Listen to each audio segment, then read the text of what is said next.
Switch it.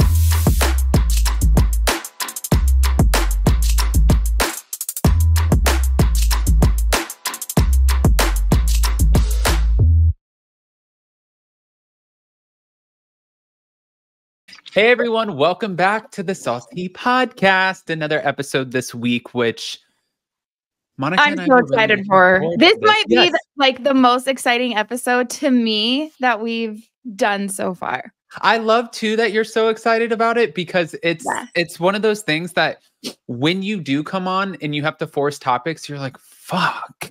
But when it's something I don't that you want to really talk about the mistress, Adam. Yeah, well, no, I'm not saying you specifically. I'm saying as somebody who does like 7 videos a day, if it's not something that I absolutely love, I have to be like, hey. And I'm like on the inside, just like my soul is dying. I'm dying. I'm so excited for this one. This is going to be a good one. Okay, so you finished The Secret Lives of Mormon Wives. Did you? Yes. And you also made a video with your red Twizzler. Yeah, I made another one too, and it Instagram wouldn't let me post it. I think it's because I swore way too much.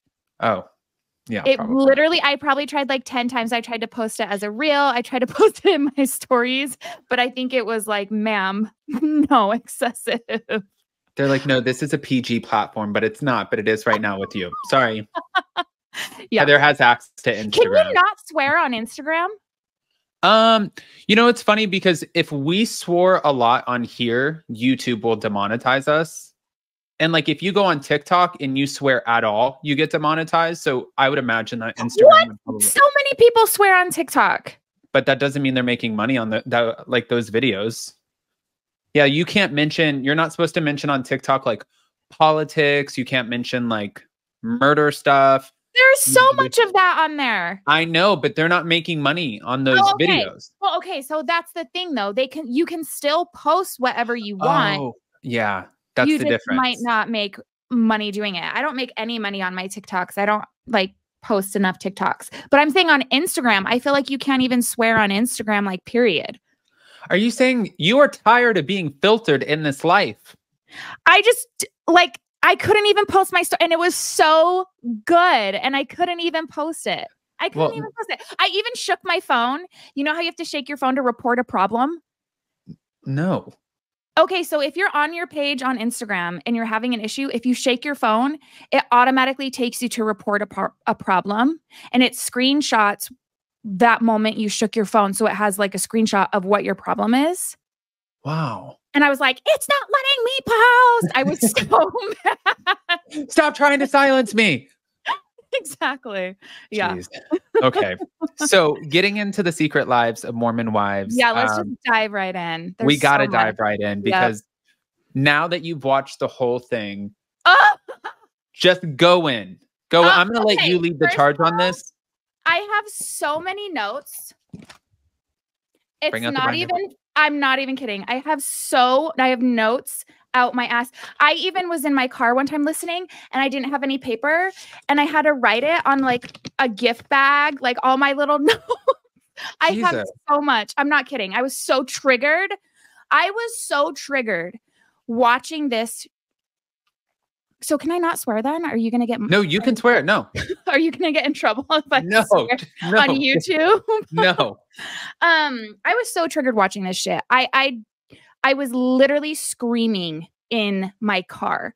I really think I should have recorded myself watching it because okay, first of all, I've always been told, because I'm not from Utah, okay? I've always been told that there is this kind of thing with the LDS Mormon church goers, particularly in Provo or around that area, where it's like they'll be doing all this stuff behind closed doors. Oral is moral, soaking, all these things. But if you are seen drinking or anything like that, it's like, how dare you? You know, it's like, oh my gosh, they drink. And it's just like this huge uproar. But meanwhile, they're all like fucking each other, right? So as long as it's behind closed doors, then it's okay.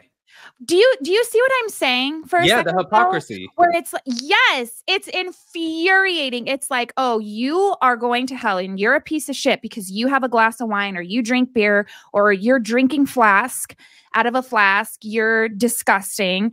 But okay, here's a perfect example. Okay, here's my example. The women drinking or whoever was drinking in the hot tub, right? Right. And as a result of that, they were uninvited to the baby blessing. But you have Whitney and her husband there who are posting TikToks of pubes and dicks, golf balls shooting out of their vajayjays. Wait, can we just play the Tinder and allegedly Grindr? But they're worthy. They're worthy to go. Can we give context? Can't go if you drink. No, I'm like literally, I can't. Hulu, I need you to just give me, I'm so furious. It's disgusting. Like the outrage I feel watching this is next level. It's literally so personal to me because I've lived it, right? On both sides. Right. And I have been completely excluded. Like in my ward, from my neighbors, not all of them, from the women in the ward. I've literally had people in my ward take specific photos from my Instagram to my father-in-law's house to like tell on me. This is the shit that like actually really freaking happens, right? So watching it is like beyond triggering for me. It's so deeply rooted. And I felt like that was completely,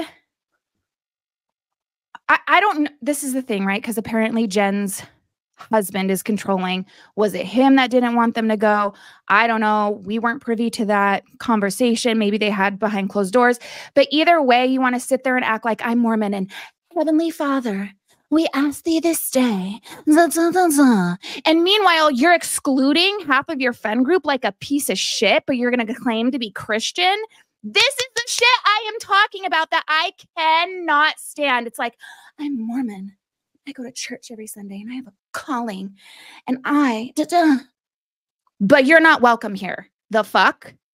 Really? Well, I feel like I started seeing that in the very beginning with Whitney. And that's when I started to like not really understand. I'm like, wait a minute, is this really how this goes? Because even being with Jason and his family for, I've been with Jason for 10 years. He always talked to me about the hypocrisy that goes on behind the scenes, how like you act a certain way while you're in the church. And then outside of it, like people like to have fun and do their things. And, but there is a lot of judgment. And I think that that's not just in Mormonism, that's in a lot of religions. But what it reminds me of is like, it's like kind of like you on Salt Lake City a little bit. Like, yeah, hear me out on this. Oh, no, I already know. Well, I was going to say when one person decided to like lead the charge of, okay, well, we're done with Monica. And then you start kind of getting everybody in on it. Then you have 2-3 people, but then the other 2 are like, well, I don't know if we're going to go with this. And then the 3 people who have decided we're kicking Monica out, like they're like, okay, well, then we're done with you too. They don't want to be excluded. So then they start following in the pack. And then you have everybody who's like, well, shit, we have to go with this because this is what it is. That's what it kind of reminds me of with like what's going on behind closed doors.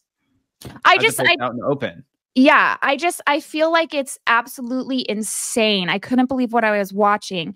To sit there and watch someone talk about baby blessings are so sacred and I don't want anybody there that doesn't Bitch, you have an entire camera crew in your house. Stop. You are literally filming this for a fucking TV show. Are you joking? And then to sit there and be like, I just felt like drinking was disrespectful. You don't think shooting a golf ball out of your coochie into a Solo cup is fucking disrespectful? Wait, we're rolling the tape. Thank you to our girl Jenny Blaze over at Bravo and Blaze for posting. Oh my God, you have it. Yes. This is classy. This is sacred. This is holy. This is moral. This is acceptable. Nasty ass shit. But taking a sip of wine, how dare thee? How dare thee? I think this is why people have a problem with Whitney. I think there was a clear difference of somebody who came in really owning, like, man, I went to jail. I had cameras on me. I did soft swinging, you know, like I'm pregnant with this man out of wedlock, and this is how I'm going to do it. And it is what it is. And then somebody else being like, I just like, that doesn't align with. Well, I mean, yeah, if you take it from Whitney, when she was sitting there, and this is what I tried to post on Instagram that wouldn't let me. So I'm going to tame it. I'm going to tame my language down because we all know I'm a fucking sailor. But when she was in her confessional, I was like, I know your ass is not in your freaking confessional right now talking about Joseph Smith, quoting Joseph Smith and the word of wisdom, honey, okay? When your man is on Tinder for your entire marriage, bitch, adultery's number one, ho? Like what? That's an actual commandment. Get off their shit for drinking and worry about your own shit in your own house. And that is what I am so freaking sick of. It's like you're going to sit there and be like, Joseph Smith and the gospel this and the gospel. I could go and have a drink and probably be cleared to go to the temple a couple weeks later. But if I'm on Tinder and I'm on Grindr and I'm doing all this shit and I'm fucking this and I'm fucking that, I'm not going to the temple in a month. So shut up. See, this is why I can't be on that show. This is why. Wait, Monica, check the setting too real quick. Make sure it's under sure again. Make sure it didn't reset you. Would it reset me in the middle of talking? Oh, listen. Instagram tried to reset. My mic is literally, yeah, it is. Okay, just making sure. So, yeah, what do you mean it would reset you? Instagram shut you down. So this would reset you. My own freaking laptop is judging me. No, it's just, this is exactly what I'm talking about. I feel like people use the doctrine, the gospel, the commandments when it's convenient for them to wrongfully judge someone else and to justify their own stuff and their own sins, even though, baby girl, what's going on in your own marriage is a million times worse in the eyes of the Lord, honey, than someone taking a sip from a flask. Also, P.S., people in the church used to go on Sundays and freaking chew tobacco, smoke tobacco, spit tobacco right there in the middle of sacrament meeting, drink wine, whatever. Joseph Smith is actually the one that implemented, no, we're not doing anymore. So maybe God was okay with that after all. I don't know. All I know is for you to sit there and judge me for drinking grape juice and say I'm not allowed to go to a baby blessing because of it. But then you have people on Tinder and pretending like they're cutting penises off and it's hitting me in the face. Please, please reevaluate this. Please reevaluate this. Those people, like, I can't. Also, this is important. I'm telling you, Adam, you're not going to get a chance to talk today because I am like on one. I'm here for it. Baby blessings are typically done in sacrament meeting. I think a lot of people nowadays have decided to bring it into their own homes. And that's great. That's beautiful. You can choose what you want to do. But do you think, like, for her, Jen, to sit there and be like, baby blessings are so sacred and they're so special? Sure. But a lot of times they're done in sacrament meeting. You think all those people in sacrament meeting are completely worthy?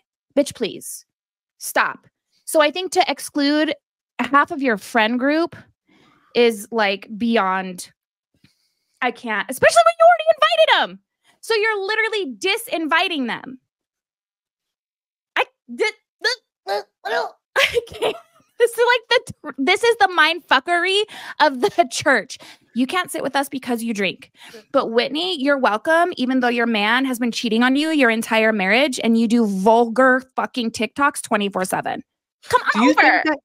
Do you think that he's changed his look so many times because that's how he just like goes under the radar around there in those little Park City streets? Can I be honest with you about something? What? It got to the point where I just fast forwarded through her and her husband. So really? I don't know how many times, 100%. I don't know how many times. Like 5 different looks. There's something going around on the internet of him like wearing a chain. Didn't see it. Because anytime they would come on, I'd be like, fast forward, fast forward, fast forward, fast forward. The whole reason why it took me so long to even start this show was because of her. Well, and I have to. Oh shit. Okay, that's a. I didn't want to watch her. I've never cared for her online. I always thought she was, whatever. That's why it took me so long to watch the show. You're saying Whitney's a trash box. I'm saying I never really cared for her. Okay. Well, fans are calling her a trash box. I'm not calling her a trash box, but I didn't say that either. I didn't say trash box. So we didn't call you a trash box. I said much worse.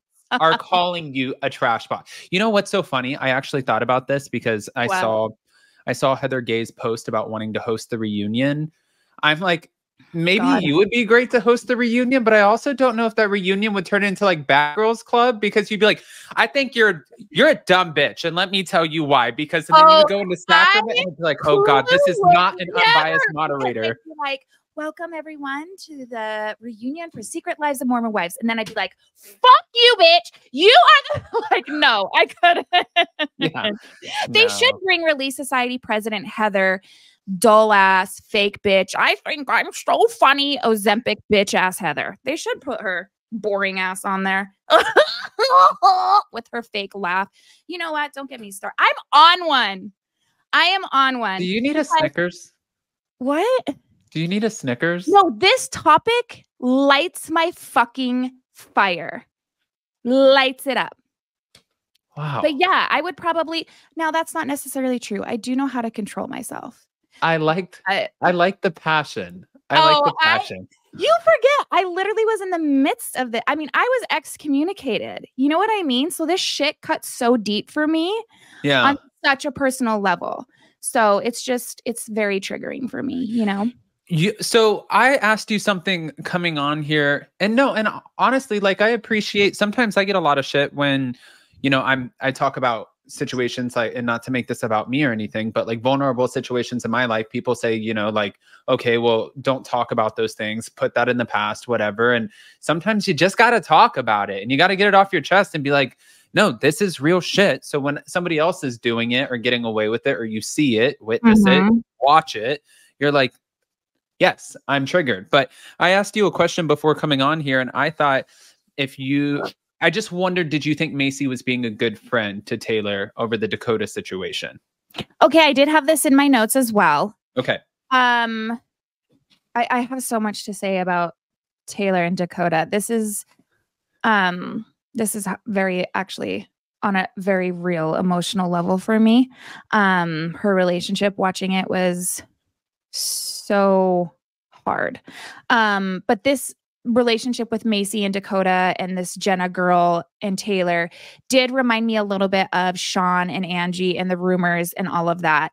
And I would absolutely, you can call me messy or potster, or I call you both of those. Yeah, everyone called me that, for telling Angie about the rumors that literally everyone was talking about. Right. Okay. She 100% did the right thing. How the hell are you going to get something like that and not tell Taylor? How? It's actually kind of, I always teeter on this because it really is, it's kind of shitty if you do find out something about one of your good friends and you find out that maybe there's some sort of infidelity and you don't tell them. But if you don't tell them, it's because you're staying out of it and you're minding your business. But if you do tell them and they end up patching things back up, then you're the one who's screwed. You're ousted from the friend group because you were being a good friend. So it's like, damned if you do, damned if you don't. But then also, if you get information on camera and you don't say something, then man, you're just an asshole. But let's also be real. Okay. Like, I understand this is a show and whatever, but let's be real. This was probably going to come out anyways. Yeah. Do you know what I'm saying? So it's like, yes, she was being a good friend, whatever, but also in the back of your head, is this going to come out regardless of if I tell Taylor or not? I might as well do the right thing and tell my best friend. In her defense, she sat on it for a very long time. She tried to figure that out. I do think that Dakota meeting up with her by herself to bitch her ass out for telling Taylor was some bullshit, and he wouldn't. I don't like that. No, he wouldn't have gotten away with that shit with me. He wouldn't have gotten away that shit with Lisa Barlow, with Whitney, with any actual woman. I think that the age plays a role here, And I'll give another example. Any woman would have been like, I don't need to talk to you. No, I don't need to give you my time. It was for my best friend and you're acting kind of guilty. So fix it amongst yourself. I don't owe you shit. I don't owe you a conversation. Everything that I owe is to Taylor. She said that in a roundabout way. But when he was like, I feel like you're self-sabotaging me, I wanted to be like, bro, I'm not self-sabotaging you. You're using that incorrectly. I'm not trying to self-sabotage. I'm just sabotaging. The self-sabotage. No, there's no self, bitch. Self-sabotage is when you're doing something to yourself about yourself. This isn't self-sabotage, baby. This is just sabotage. And yes, if that's how you feel, that's fine. But if you fucked a bitch, I'm telling my best friend. Period. Okay. If you don't like it, get the fuck out of my car.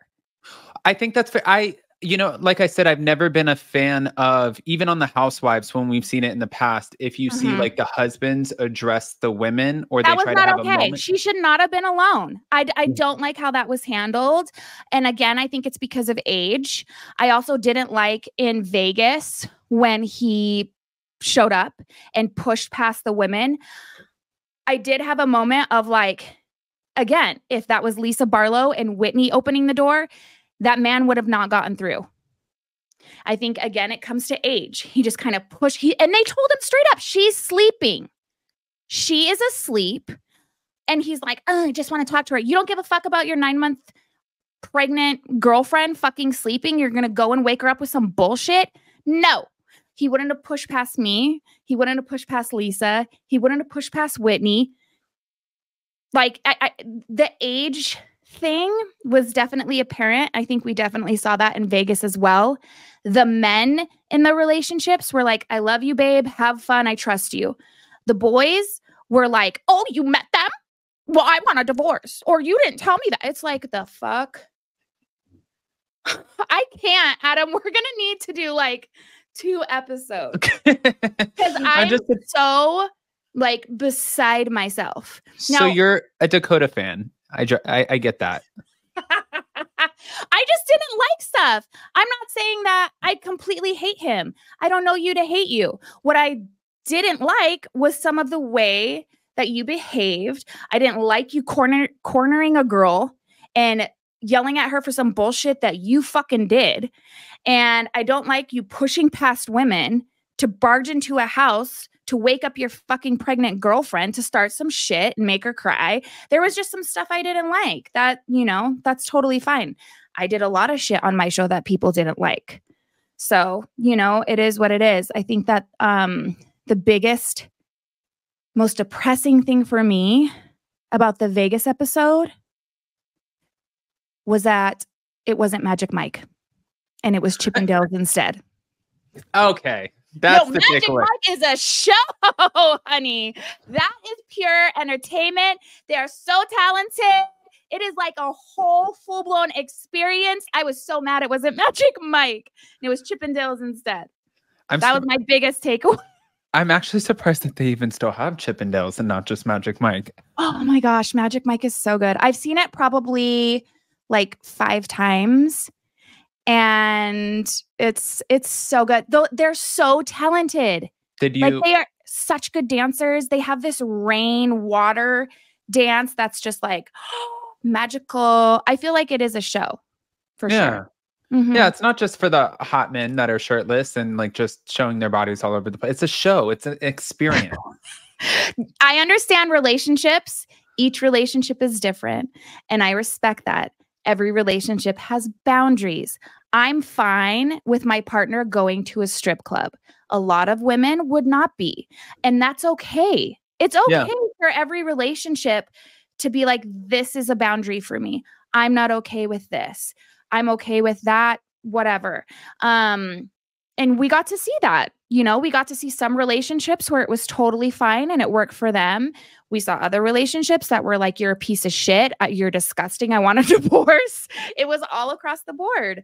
But you know, I'm not going to, I can judge the reaction, but if your spouse isn't comfortable with you going to a strip club, I understand that that is a boundary in some relationships. You know what I mean? Yeah. I will say it's fucking Vegas, and he probably saw more tits walking down the street in Vegas than she saw.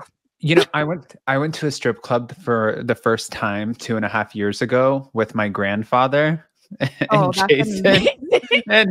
and we were sitting around the table, and I was like, I don't know what to do. And my grandfather said, watch. And he went to the ATM and pulled out money. And come back, we're sitting around, and I was like, just putting the dollars on top of the stage, like not knowing what to do. And the girl came over and she's like, no, you put it in my thong. So I was like, it's like trying to put it in the thong. I love it. She grabbed my hand and she's like, you got to kind of like tap, you know, like spank. And I'm like, well, what is happening? But I'm such a prude, you know, like. No, and like I said, every relationship is different. Like my marriage to Mike, I actually like took him to a strip club. Like every relationship is different. Like you guys, you know, you go to Vegas, you do whatever you want to do. I will say, where was he gambling? I want to know that, because if he was gambling at like Planet Hollywood or something, they literally have half naked chicks in like pasties and thongs, like walking around while you're fucking like on the table. Yeah. So how is that any different than her going to, you know what I mean? So even the cocktail girls are, you know. Yes.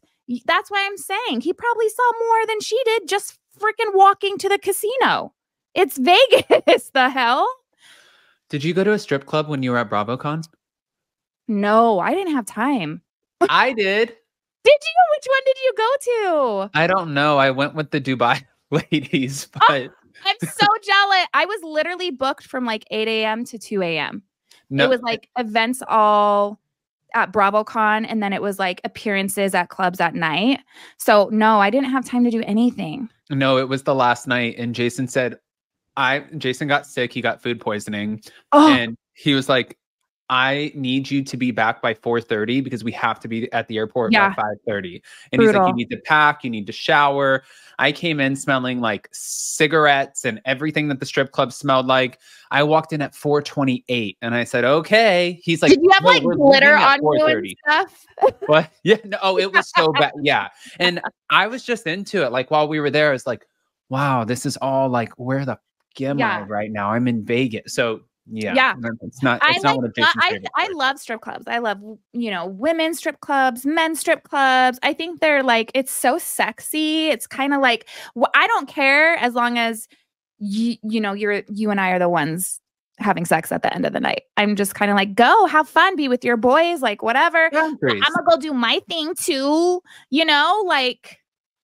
So that was a little disappointing that they didn't go to Magic Mike. That was the only really sad thing for me. Yeah. Boundaries. But we're like, no, shit, I feel like I was going to add something to that. Oh, to the strip club? Yeah. My stepmom was a stripper. Really? Yeah. So I have it in my family. See, Nene Leakes, Cardi B, good company, you know? Good company. Guys, don't strip shame people. What is her name? Why am I blanking on it? People are going to get so mad at me. Amber, bald head or short blonde hair. She was Amber Rose. Amber Rose, yes. Gosh, talk to her about strippers' rights and all of these other things, and she'll pop off about it. I've had so many friends that are strippers. I will literally go and support them and put money in their little thongy thong and, you know, get it, baby girl. I love the little clap of the heels, and I'm like, I'm impressed by it. I'm like, how do they do that? I can't even walk in slides. Like, it's so, they're talented people. Please stop knocking them. They are talented. It's an art. It's an art. It's an art. Period. Okay. So now that you see too, by the way, I wanted to ask you with the cliffhanger at the end with Macy calling to talk to Jen. What were your Jenna?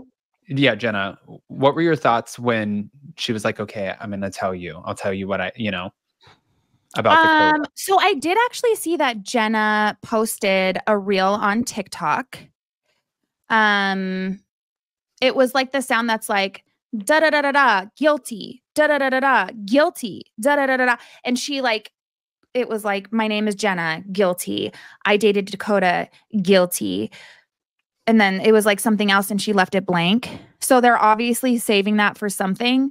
But I also see like Taylor and Dakota are still together too. So I don't know. It's very interesting. It'll be interesting to see, how all of that plays out.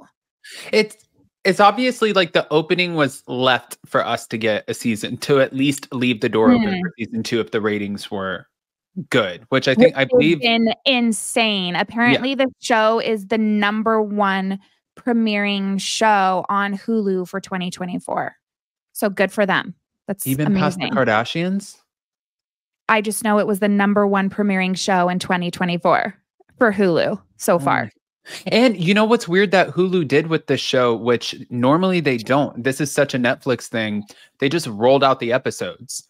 Like, oh yeah, I was very shocked by that. I was very shocked that they released all the episodes at once. That kind of took me by surprise for sure. I think it was such a clever marketing tactic because I think that when you allow space, like it's my sort of argument with the Real Housewives of Dubai, why the ratings were so low for season 2. When you give so much space about a cast or a group of people that we don't know enough about, you might watch the first episode or 2 episodes, but then like they kind of fizzle out in your head. Whereas like Netflix has accomplished this, which is so genius. They just push it all in your face at once and you're like, more, because you can binge it. Yeah. And that was a great way for them to introduce us to the secret lives of Mormon wives. I kind of wish that they didn't do that though. And I kind of wish that they would have released it like episode by episode so that they would have been in direct competition with season 5. Because I would have loved to have been able to compare those numbers. How many people... I think for sure. No, I think for sure Secret Lives would have taken this. Like, I don't know. You think? I think so because I think, especially from like doing YouTube and stuff, a lot of it in the numbers is demographics, right? And Bravo hits an older demographic. Yeah. And these girls with like the TikTok drama and all of that, they're reaching like that younger audience that Bravo isn't really tapping into as much. No, they have older women. They're like 18-year-olds to 40-something-year-olds. Everyone was watching this freaking show on these Secret Lives of Mormon Wives for sure. I think they have a wider audience. I do... Like, I have so many notes. I just have to like say some stuff. I do want to say that one of the things I found very interesting was the relationship differences in Demi and her husband and Jesse and her husband versus everyone else. And it was very interesting to watch from a psychological level because it was almost kind of like the relationships were boys versus men. And I loved seeing the men in those relationships and how they handled things, how they communicated. It really was kind of men versus boys, young versus older. And I loved seeing the maturity in growth that happens from your 20s to your late 30s, 40s, whatever it is, and just seeing the difference in relationships there. I actually found that very fascinating as someone that was married very, very young. And then also having relationships in my late 30s/40 and just being like, I feel that in my soul. It was really interesting to watch just throughout the whole thing. You know, you kind of see this relationship with Jen and her husband, Taylor and Dakota, where they're like ping, ping, ping, ping, ping, ping, ping, ping, ping. I mean, it's like a ping pong ball.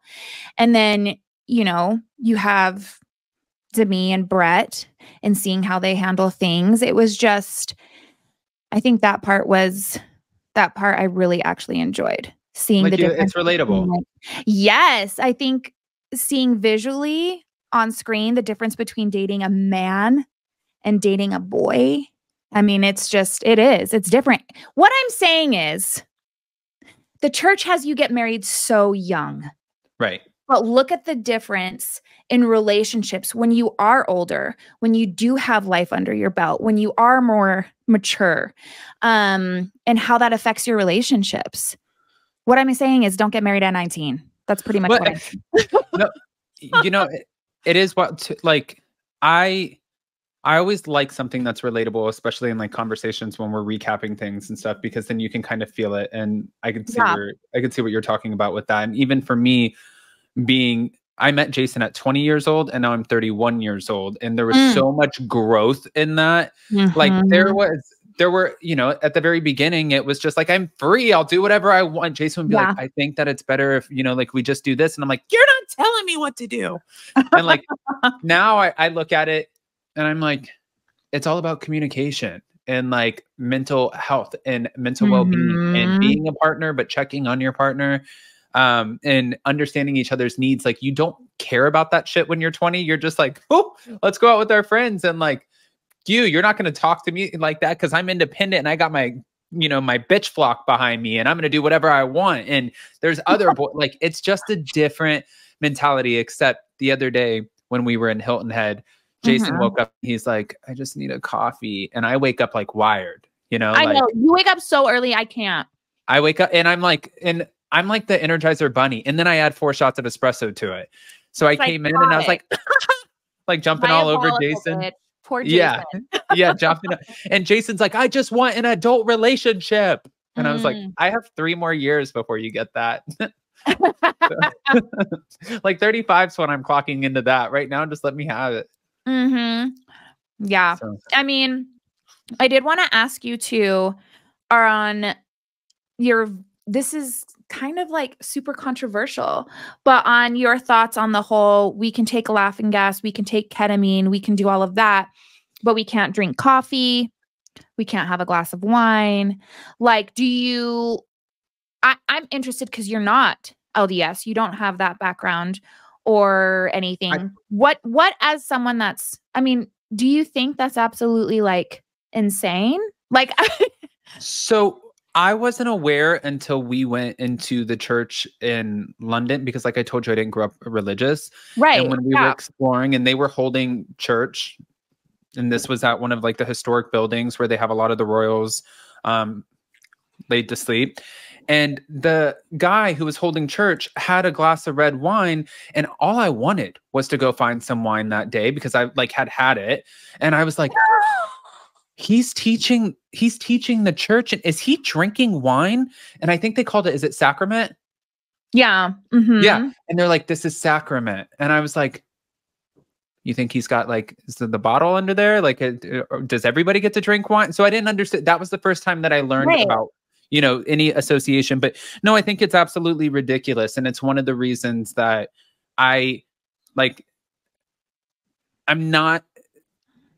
not grateful that my parents didn't put me into a church because I feel like there's a lot of pressure on you in certain religions to be a certain way, but then there's a lot of hypocrisy. Like even if you hear sometimes like the leaders of the church who get involved in these like scandals, these sex scandals or children or anything like that, you know what I mean? And I'm not saying that but I don't understand what's right and what's wrong. None of it makes sense to me. Why wine, like you said, a dried up grape versus ketamine, you know, or like wine versus laughing gas, Xanax addictions.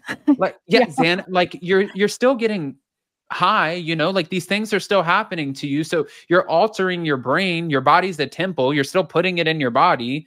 So I don't understand. That's it's or like energy drinks. Like you can drink all the energy drinks or soda or whatever you want, but don't have a cup of coffee. Which doesn't make sense to me either, because that's poison that you're putting in your body. And that's shit that has all of these bad things and like, you know, like manufactured sugars and stuff like that. That's really not great for your body. You know, and it's like literally made of like, I saw this whole documentary on it of like shit, like your poop, like they take the foam off the top of like sewage. And like, I'm not even kidding. I swear, I'm going to send you the link after we get off this, but it's like genuinely so bad for you. And I'm like, but you can drink 10 of those in a day and that's fine. I don't know. It's just, this is the great debate. I also personally, for me, I think that the word of wisdom is actually supposed to be something much deeper than that. I think it's supposed to be as a whole. I don't think it's supposed to be alcohol and smoking. Yes, that's part of it. But I think the word of wisdom is all encompassing, meaning like, what are you putting in your body, period? Like, are you just eating pizza and shit and donuts? I mean, that's horrible for your body. I think it's supposed to be like take care of yourself as a whole. I don't think it's, you know, yes, all that stuff is a part of it, but I think it goes much deeper than that. And that's something that we don't really talk about either. Yeah. No. You know what I mean? No, 100%. I'm like thinking about it too. My dad pulled me out when I was in 8th, 9th grade. I didn't get along with my stepmom, so I would always leave and I would come up with any excuse to leave. And so my best friend at the time in our small town, he got kicked out of every single church and then started hosting his own church out of his garage. And he would let people, if you came, then he would have pizza for you and you would listen to him teach about church. So I came home one night and I told my dad, I said, Dad, you have to get saved or else the locusts are going to come down and they're going to eat you and everything burns on fire. And if you're not saved, then the devil is going to come up to you and say, well, do you choose to go to heaven? If you choose to go to heaven, then you're going to suffer like the worst death, or the devil would grant you one wish. And if you had whatever wish you wanted, psychic powers or whatever you wanted, and you would last for 30 days on that one wish, but then you would have to go with him down to the pits of hell. This is the weirdest shit I've ever heard. I know. So then I came home and I told my dad about it and I wasn't allowed to go to Bible study with pizza anymore. Damn, I'm so sorry. But now I look back and I'm like, what kind of crazy ass town did you put me in?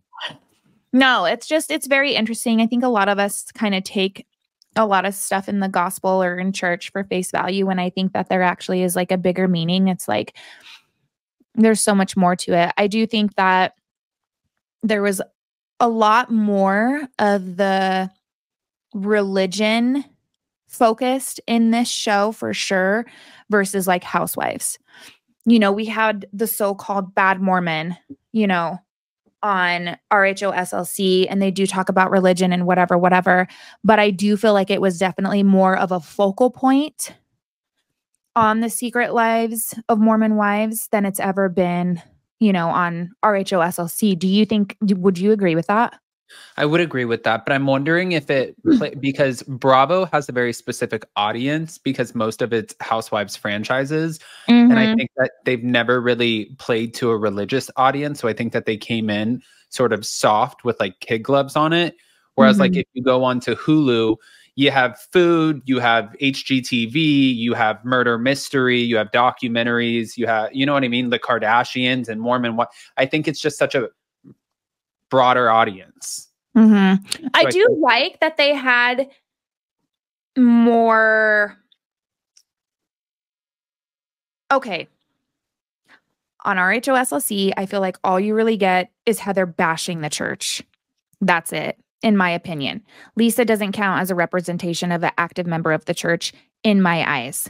Her son is more of an active representation than she is. That's my own personal opinion. I'm allowed to think that. I do like that the Secret Lives of Mormon Wives had more quote unquote active members to kind of give a little bit more of that view than just Heather out here bashing the church constantly. So I did like more of the balance, at least, because here's how I see it. You don't believe in the faith, you don't follow the gospel, that's totally fine. But to completely nonstop bash a religion for 5 seasons, like, we get it. We understand how you feel. But you're not doing that with any other religion. And you wouldn't. It's extremely disrespectful. Are you going to go and bash Angie Katanavis's religion? No, you're not. It's extremely disrespectful. I just feel like this is very controversial. But I do feel like it's still, at the end of the day, someone's faith. And to have people that are nonstop bashing it, it's like, oh my gosh. So I did like seeing at least the contradiction there with people that didn't practice it anymore, didn't follow it anymore, but also people that did. I did like seeing at least that balance where it's not just Heather like, bah, bah, bah, bah, bah, bah, bah, bah. Like, we get it. You hate the fucking church. Okay. I don't hear you bashing any other religion. Like, just stop. Just respect people's faith, whatever they believe. If you disagree with it, whatever. If you live it, whatever. You know what I'm saying, kind of? Yeah, no, I actually have 2 points to add to what you just said. One, when Jason and I first started watching The Real Housewives of Salt Lake City, he he sat down and explained to me when I was asking him questions and early recaps from like seasons 1, 2, and 3. And he didn't like the representation because he's like, listen, yes, there are some of these negatives, but there's not really a whole lot of positive that's being talked about. And it is still people's faith. It's how they live their life. It's like this is their day to day. And then also I had people who were sending me a lot of things about Mary Cosby's church, a lot of rumors, a lot of allegations, you know, like people kept calling it like all kinds of things, like cults and all over the place. And at one point, Jason and I had a conversation because things were sent to me and I'm like, do I put this out on YouTube? Do I not? Which I didn't. But he said, Adam, you're playing with somebody's faith. Right. And this is how they live their life. This is everything to them. For you, it might be a video and you might be putting it out there and you might get numbers or whatever, but this is like how somebody lives their day to day and like how they believe, you know, the world is and how life should be ran, you know, like it's so serious. It's so serious. And it really is. It's very personal. Yeah. And, you know, I can sit here and judge all day. It's one of my favorite things to do on how someone chooses to live their faith and how I feel like they're excluding people versus not. But at the end of the day, I have my own shit too. I'm not freaking perfect. I've made huge mistakes, and it's very easy for us to kind of forget that and get wrapped up in the, oh, Whitney's a piece of shit. Oh, Monica's a piece of shit or whatever. But, you know, if we look in the mirror, we've all been pieces of shit. Every single one of us isn't perfect. I do appreciate at least giving both sides of the coin a chance. You know, I don't even know why Heather's so mad. She wasn't even excommunicated. Like, girl, out of the two of us, I should be the one furious, constantly bashing. Like, I just kind of feel like, okay, we get it. You're a good time girl. You're a bad Mormon. Like, okay, we get it, bitch. That's your entire personality. I just kind of feel like at the end of the day, let's just respect people's faith and, I don't know, show a different part of your life. Or is there not one to show? Wow. Okay. So tune in. I mean, starting next week. Oh, you know what I did think was funny? This is totally random, but I did think it was funny that they had a Valentine's party or a Galentine's party. And I thought it was funny that RHOSLC season 5 is premiering with a Valentine's party or Galentine's party. Yeah. I did find that very, very, very ironic. I found that really funny. I wonder if the production companies behind Salt Lake and Hulu like were aware of each other. They're filming at the same time, if in fact they were filming around the same time, you know, I feel like they're just filming around the same time and it happens to be February. And so, you know, you need any excuse for events or things to film or whatever. So it makes sense to have, you know, a Valentine's party. I will say I absolutely loved the finale event. What was it? Let me look at my notes. Baby Mama. Yeah. Okay. Yeah. I loved watching the Baby Mama event because let me tell you, that was a real, true Utah influencer event, not this après-ski bullshit that nobody fucking has. The Baby Mama event was 100% like these Utah events that happen all the time with these women-owned businesses here in Utah or these influencers here in Utah. From top to bottom, they had the balloons, they had the little pink arches, they had like, it was amazing. I loved it. I loved seeing that. I felt like, yes, that is an influencer event, 100% for Utah. It was beautiful. It was cute. I loved that. It felt real. It didn't feel like it didn't feel like it was very just Utah. Yeah, it was very, very Utah. And I loved seeing that. I was like, yes, that's a Utah event for sure. You know what I noticed too, and this isn't a diss, but I noticed that I'm starting to recognize like a trend of people coming into social media, reality TV, but with like these self-proclaimed titles, and maybe it's not like completely true. Like there's this new girl, I believe her name's Anna Gold, and she's on Selling Sunset, and she claimed that she owned this whole town called Pioneer Town. And this is her first season. And she's like, welcome to my town. This is Pioneer Town. My husband and I bought the town. Well, as soon as Freak. Yeah. Like Schitt's Creek. And after the show premiered, Pioneer Town put out a statement asking Netflix and Selling Sunset for an apology, and her husband. They said she owns less than 1% of a parcel in this town. And I was like, not less than 1%. She like, and you claimed you own the whole town? Like, this is... That's like Lisa Barlow claiming she owns all her clothes. No, oh, Jesus. Well, I was going to say, what was it? No, there was something on your show. Who was the one on Salt Lake City that ran the big festival? What festival? Wasn't there like was it Lisa who says that she was the queen of the festival? Like that. Oh my God. Are you talking about Sundance? Sundance. I don't know. I've never been. I don't think she said she owned it. She said she was just I'm the queen of Sundance. No. That's what she didn't say. She owned it. She said, I'm the queen of Sundance. Okay, girl. Then I think it was like Katie Maloney or somebody who came out and said, it's a stretch. But then you have like, I love her, Karen Huger, but she's like the grande dame of Potomac. Everybody knows me. And after the first season, we realized that nobody knew her. So I kind of like when you come in with the self-proclaimed, like, this is who I am, you know?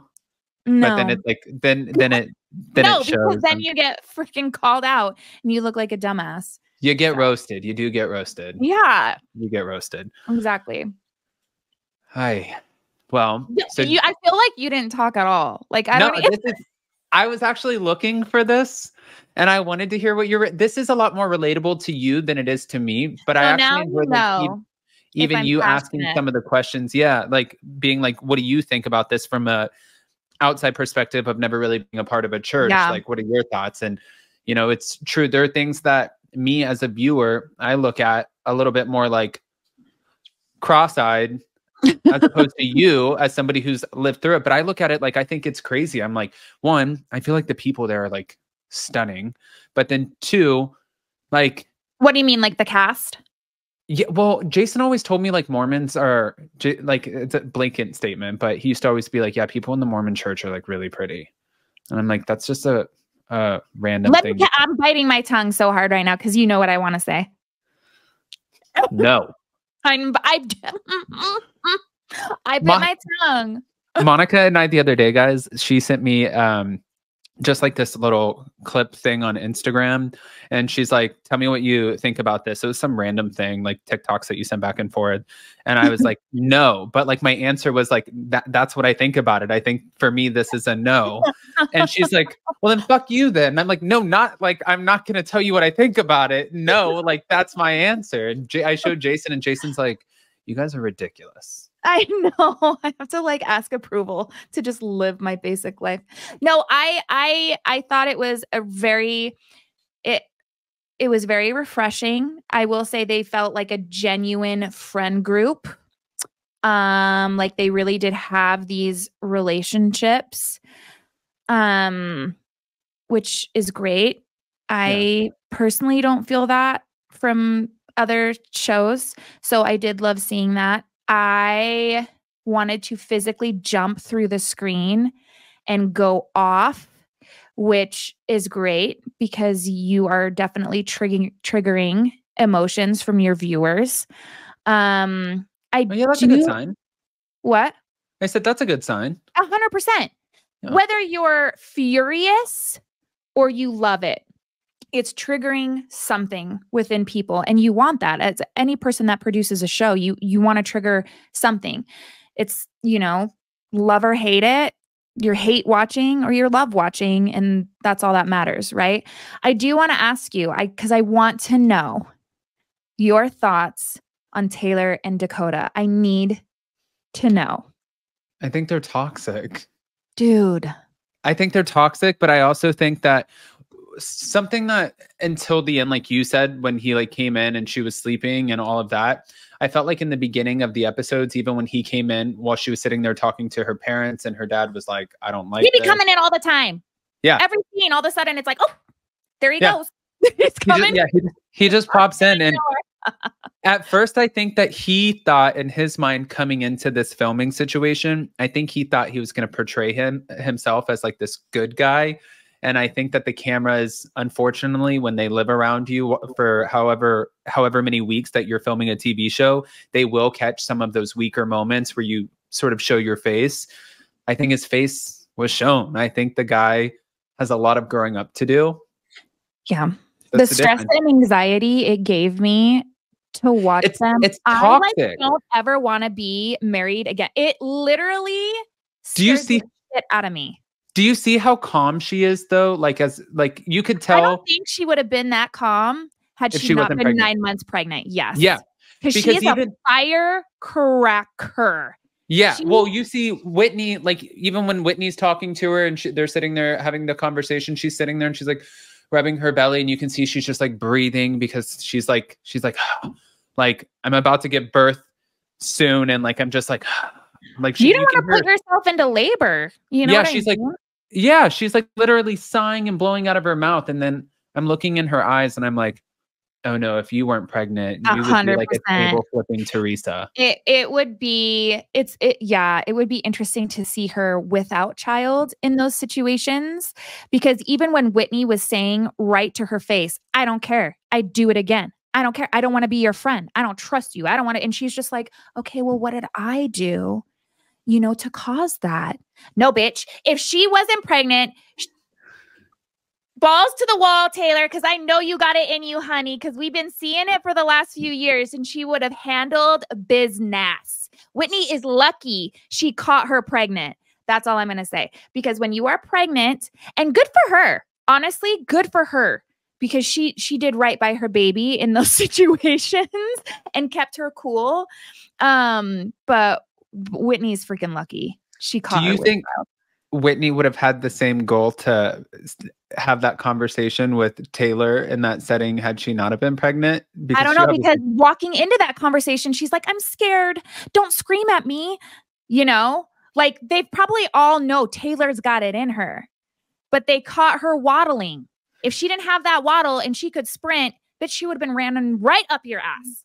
Taylor's coming in like Stassi Schroeder, like season 1 of Vanderpump Rules, where she's just like, I will burn all of your houses to the ground. Oh, she's got it in her, and we love her for it, right? Yeah. That's what we love Taylor. She's totally capable of burning the house all the way to the ground. But props to her for keeping her shit together and recognizing I can't be that person right now because I'm about to birth a child. So good for her. But then my question is if they get a season 2, which I think they will, obviously. When they get a season 2. Yeah. Now it's like you get to watch yourself back. So now that you've seen yourself back, you start to pick apart what you like about how you portray yourself on TV versus what you don't, some things that you might want to change. So her going into season 2, if she's not pregnant, would we get that firecracker version of her, or do you think we would get a more aware version because she's already seen herself play out on season 1? I don't know. I think that also this was very strategic on her part. This is huge in Housewives, which some people, weren't allowed to have, but we love a redemption story. We love a redemption arc. Taylor has been through a lot. She's been dragged through the mud. This was a chance for also her to show the viewers a completely different side of her. And I think she did that. A lot of people on social media are like, she has so much growth. I love seeing this side of her. She got put through so much during the show with, Whitney and Dakota and this and that and her parents. And she handled everything so maturely and calmly. We love to see a bridge, right? Yeah. We love to see people reconcile and come together and fix things because that's real. That happens in friendships in real life. You have fights, you fix it. You know what I mean? So I do think it was also strategic. Like, yes, I'm 9 months pregnant. I don't want to go off. I can't. But I think it was also like, give the people a different side of Taylor. You got arrested. You had these charges. You've got to show a different side of yourself. So I do think it was also strategic, and she did it. She did it. If you went back on TV, do you feel like there would be a different version of you that people would see now watching yourself back? I can 100% say only with certain people. I don't think that Heather and I think I have a better chance I think there's a possibility for Jen and I to make up more than Heather and I. I think that things went way deep with my ex-best friend. I think shit went way low. Playing recordings of myself. Am I the first person in history to have that done to me? No. I mean, hell, Princess Diana had her private recordings leaked. Tale as old as time, right? But I do think for me and Heather, it would be, I think there's always going to be this. Yeah. You know, but I think it's possible. This is the thing. My entire life has prepared me for this shit because the amount of times I've had to forgive my mother from truly very damaging situations, I can forgive and move on with anyone. I really freaking can. But you know, not when someone is out here saying I'll never fucking film with her again. Where am I supposed to go from there? You know, but I do think with some of the women, it's absolutely possible.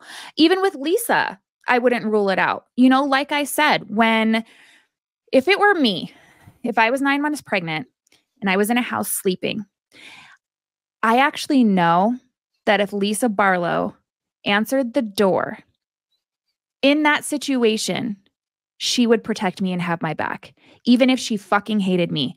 Because when everything happened in Bermuda with me, she had my back with my family. She was the one that ran to the bathroom and comforted me. She cried with me. I've seen that side of her. Do you know what I'm saying? Yeah. I think when her back's against the wall, Lisa has it in her to be like, leave Monica the fuck alone, get out. I've never seen that with Heather. Do you know what I'm saying? Mm-hmm. So I do think, you know, I think anything's possible. And I loved that we were able to kind of see, you know, the bridge build with Taylor kind of reshaping her image. And I think her being pregnant also helped and gave her the perfect opportunity to do so and keep it together. Yeah, you can't really hate a pregnant person. I think you can. Well, you can, but you know, I'm just trying to make it sound nice. I think you can because Whitney sure did.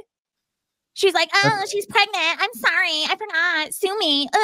You know, Whitney hated her ass and she was pregnant. So I think you can. Whitney's proved that. Whitney's not coming back for season 2. You don't think? I don't know. She's fighting on social media with the girls and the girls are like, Whitney, party of one, like talking shit to her. And she's like, girl, you're on my show. And Whitney keeps calling it her show. And I'm like, it kind of feels like it's Taylor's show. It feels like it's all of your show. But it kind of feels like if we have a main breakout, I guess it would be, to me, it would be Taylor and Whitney. Because they're the most controversial figures on the show. They went through half the season without Whitney's ass there, and they did just fine. No, I know. And that's another reason I don't think that she'd be back. No, I think it's funny that she was like, I'm done with mom talk and I'm moving on. And it's like, okay, yeah, it was your decision. You're like, bye. Yeah. You know what I'm saying, though? She didn't go to half the events. She didn't go on the cast trips, as we call them. And, you know, there was plenty of stuff to watch without her there. So I definitely, yeah, the ego is egoing for sure. No one loves Whitney more than Whitney, you know? The ego is egoing. Mm-hmm. Oh, shut. Well, I feel like this was a great episode. Like this was. I could go on and on and on. I was just like, I'm thinking in my head, I'm like, who would have ever thought that this would be something that would be so wild and take up an hour to even talk about? An hour? We didn't even get through half my notes. Hit me with them. No, it's okay. It's okay. We got through the biggest parts. I think though, you know, it's fun for people to see, especially I think one of the reasons that this was so successful was because of the TikTok drama. And you obviously knew about the TikTok drama. People that I've talked to at F45 knew about the TikTok drama. You're thought that these about, girls, like, the swinging stuff when it first came out. Yeah. Yeah. I think that these girls, like when I first heard that they were coming on the show, or that this was even going to be a show, I'm like, no, we don't even know who these. I didn't think it was going to be this successful, but I didn't realize the backing or the backstory of it. And does it kind of remind you a little bit of like, not Housewives? I was not getting Housewives vibes, but did it kind of remind you of like Laguna Beach, The Hills, Like kind of, yeah, a little bit. Maybe because they're younger. I don't know. But it kind of gave me more of those vibes. And those were very, very successful shows. It kind of but then I think about like how Bravo tries to do shows like this, and it's not a Bravo bashing sesh, but like remember when they did The Real Friends in Paris? No. See? That's my point. No, I actually really don't. What is that? No, that's my point. That was like 2 years ago or something like that. Maybe 3, I don't know. But Real Friends in Paris, it was like this kind of younger housewife show that came out. Uh-huh. Let me Google it really quick. Real Friends. Should I watch it? I mean, I thought it sucked. Oh, okay. So no. Yes. So no. Real Girlfriends in Paris. No, I've never heard it. I feel like it vaguely sounds familiar, but I definitely have never seen it or like remember people talking about it. This is it. Bravo, Real Girlfriends in Paris. I don't even recognize this picture or anything. Let me see. When did this come out? TV. How many seasons did that have? I think they only had 1 season, and this. I'm trying to figure out when they came out. It doesn't matter when they came out, but it was such a flop. Oh, 2022. So 2 years ago. Damn, that's recent too. It's recent. And we didn't hear anything about it. And it was supposed to be like them trying to figure out how to, I think, grab on to like the younger audience while also playing off of Emily in Paris, because Emily in Paris is so popular. So this is kind of like a group of girlfriends who are trying to get into fashion in Paris. Anyways, it was a flop. But then you see like The Secret Lives of Mormon Wives, also like a young group of friends, and it's successful. So there's so much more depth there. It's not just like a group of girls that are friends. I mean, there's marriages, there's people having babies, there's people that had divorces, there are people that are in relationships but not married. I mean, there is so much depth there. I mean, I don't know the situation with the other show, but it's kind of giving like maybe that's what they're doing with the new show with like Teresa Giudice's daughter and Meredith's son Brooks, this new show in New York. I'm so sorry, forgive me. I can't remember what it's called, but maybe that's what they're trying to do with like the younger generation with that one.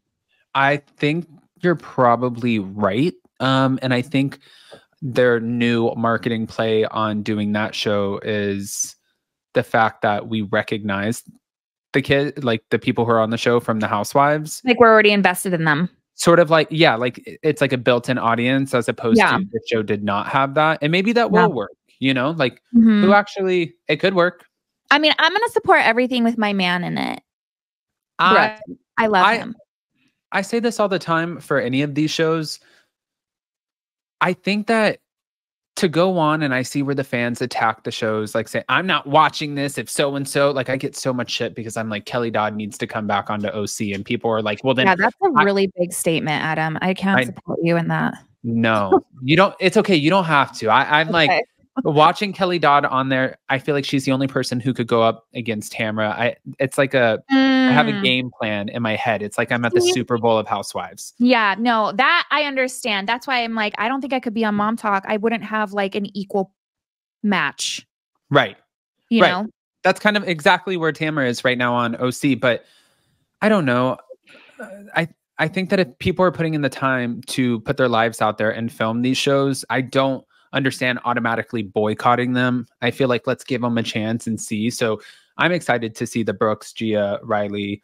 I'm here for Brooks. You know, I love him. So it's going to be very like, they're all going to be crazy. Like I can hear it already because Gia talks like this and she's like, yeah. And yeah. And then I can imagine Brooks because Brooks is very monotone and he'd be like, yeah, I get that. So like, it's like Kardashians. It's like Kardashians. Yeah, but they have and even Candy's daughter, Riley, is so quiet. The only one who's loud is obviously Kim Zolciak's daughter. And of course she's going to be loud. She's like, wee! Like, yeah, but you know what? Okay, in regards to Candy's daughter, we don't really know. We really don't know because I don't feel like we got to really see her that much. I'm excited to see her because we also won't necessarily see her. People are different around their parents too. Right. So it's going to be cool to see her outside of Candy and kind of have, more insight, because we did grow up watching, or we watched her grow up. So it'll be cool to see her on her own and see how she really is. And yeah, I'm excited for it for sure. And you can tell ever since she went to college, she went to NYU, you see her TikToks and you see her videos on her Instagram and you see her like partying and dancing, and she's like doing whatever she wants to do now. And maybe she has come into her own. Maybe she's, the growth, like we're talking about, like from 18 to 30 or 18 to 25. Oh my gosh. Huge difference, God. 18 to 25. That's when I remember hitting 25 and being like, I'm old. And now I'm like, fuck, just take me back. Right? It's so true. Actually, I wouldn't ever want to be in my 20s again. I really wouldn't. Really? I actually loved my 30s. Loved. Yes. I just feel you're more secure in yourself. You feel more confident as a person. I don't know. Fair. I think 30s are where it's at. I can see that. I feel like that's fair. I'm enjoying the 30s so far, and it does it does feel good not to be going to like Coinstar to go get ramen noodles and shit like that. But those were it's the survival of it though, like in the 20s. I remember sleeping in my car and shit, and I'm like, no, I don't want that back. So. Exactly. I don't want to go back to my 20s either. Yeah. Actually, you're right. Let's leave the 20s back there. Yeah. See, RIP 20s. 30s are good. Shit. Well, I think that we killed it, like I said earlier, and it's so fun. I love this. I know. I got to see what we have to get together and find out what we're talking about on next week's episode. But next week we have Salt Lake too. I'm not talking about that shit, bitch. No, you said. I will let you talk about it. Yes. And then I'll give my thoughts. Yes. Yes, I will do that. I did commit to that. Are we still recording? Yeah, let's say bye. Okay. All right, guys. We'll see you next time. Wait, did you want to be recording or do you want to tell me something? No, it's private. Oh, okay. Bye, guys. Love you. Bye.